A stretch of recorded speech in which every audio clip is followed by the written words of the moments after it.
Was former President Barack Obama invited to join impeachment proceedings as special guest of Nancy Pelosi? No, that's not true. The story was published by a liberal satire website that tries to mislead Trump supporters and Republicans into sharing made-up stories that are clearly marked as satire when you actually click them. Articles from the site are frequently copied by foreign-run fake news websites.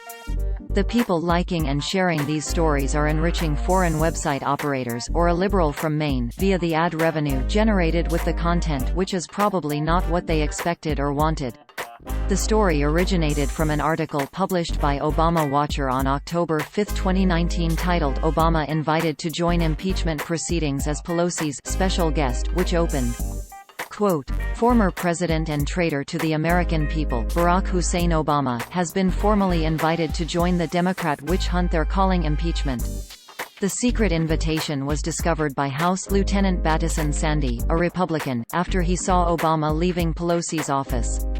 According to our sources on the Hill, Sandy hired Ronnie Mars to investigate. Mars managed to get inside Pelosi's office after hours and found the invitation still sitting in the copy machine.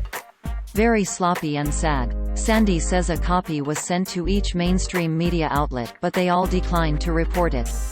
End quote. Users on social media only saw this title, description and thumbnail. Quote, "Obama invited to join impeachment proceedings as Pelosi's special guest. The truth is right there in front of you." End quote. The story only went viral late in October 2019 for some reason, despite being published under categories named Barack Obama Fan Fiction and Hot Potato, and also ignoring the many satire warnings and disclaimers on the page. The site is part of the America's Last Line of Defense network of satire websites run by self-professed liberal troll Christopher Blair from Maine, along with a loose confederation of friends and allies. Blair has been in a feud with fact-checking website Snopes for some time now and has also criticized other fact-checkers in the past who labeled his work fake news instead of satire. In reaction to this, he has recently rebranded all his active websites and Facebook pages so they carry extremely visible disclaimers everywhere. Every site in the network has an About page that reads, in part, quote, "About satire before you complain and decide satire is synonymous with comedy. Sat-ire sati, are noun the use of humor, irony, exaggeration, or ridicule to expose and criticize people's stupidity or vices, particularly in the context of contemporary politics and other topical issues.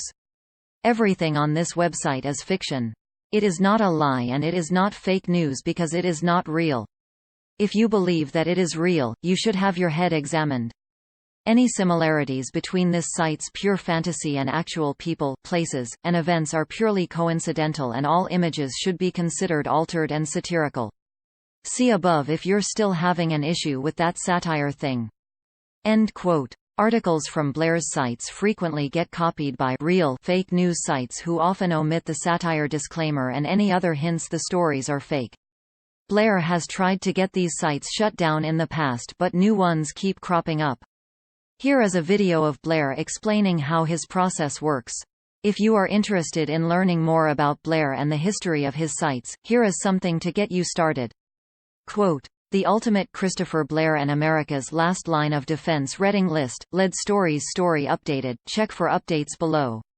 Yesterday Eli Saslow at The Washington Post wrote a fantastic article about Christopher Blair, a man from Maine who has been trolling conservatives and Trump supporters online for years and occasionally even made a living out of it. End quote. If you see one of his stories on a site that does not contain a satire disclaimer, assume it is fake news. If you do see the satire disclaimer, it is of course also fake news. NewsGuard, a company that uses trained journalists to rank the reliability of websites, describes ObamaWatcher.com as, quote, "a site that publishes false stories and hoaxes that are often mistaken for real news, part of a network named America's Last Line of Defense run by hoax perpetrator Christopher Blair." End quote. According to NewsGuard, the site does not maintain basic standards of accuracy and accountability. Read their full assessment here. We wrote about ObamaWatcher.com before, here are our most recent articles that mention the site. Fake news, federal court did not rule Obama can be charged as a terrorist. Fake news, Sasha and Malia Obama's biological father not suing Michelle for $40 million.